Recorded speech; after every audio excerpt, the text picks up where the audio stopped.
Bitaw kay nabi tayo usahay no. Atong gugma karon grabe kayo. Oh. Makigbuno ta para na tawhana. Oh. Pero inigwala na mo makaingon lang ka sa tang buanga. Wa ra man ta dayto siya. Abi ni mo, Jim, kanang gugma usay sama na sa bagyo. Kanang bagyo magud, pag landfall ana sang kusuga. Pero pag biya ana hinay na. Unya magbiya pag yun og Damage. damage. Mo nang love, are you a storm? Because when you have a landfall, you get stronger. But when you pass by, you get Inaad weaker, yan. di ba? Mao na siya na ay Pero ato ni nabay bagyo nga mubalik. sabi mo yotor na siya. Amaw din na uban na magbalik.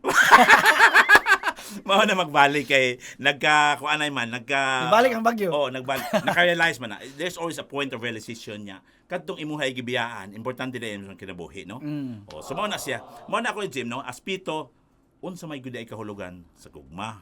Ang gugma gyud mag-anchor gyud sa decision. It's a logical process. Mag-una sa mo bag ka ng auto man nag-drive ka. Ang imuhang kanang manubila mao na imuhang utok. Pero ang imuhang makina mao na imong kasing-kasing. Pero ato ni para nako no. Ha? Nasulti lang na nimo tungod kay hingkod naman ka. Pero naman gyud gugma sa mga batan-on gud nga bisag ginikanan gyud di ka pugong. Mga gahi kay ulo kay nahigugma lagi kuno siya. Di man sa ta maka-invalidate ana nga di na siya matagugma kay gibati man na nila. Unsa man Wala ato man ta, masulti ana? Ang masulti na to ana, naapagid sila sa kanang pagtimbang-timbang ba sa ugalong kay mga batanon pa man. So ang ilang hunahon ang dinhiman. Pero as you grow older, mahibaw ang gyud nimo nga adili da ingon ana. Pero Kinahanglan matawag day- ba gyapon nato siya naggugma gyapon siya. gugma gihapon siya apan kulang lang siya sa panghuna-huna.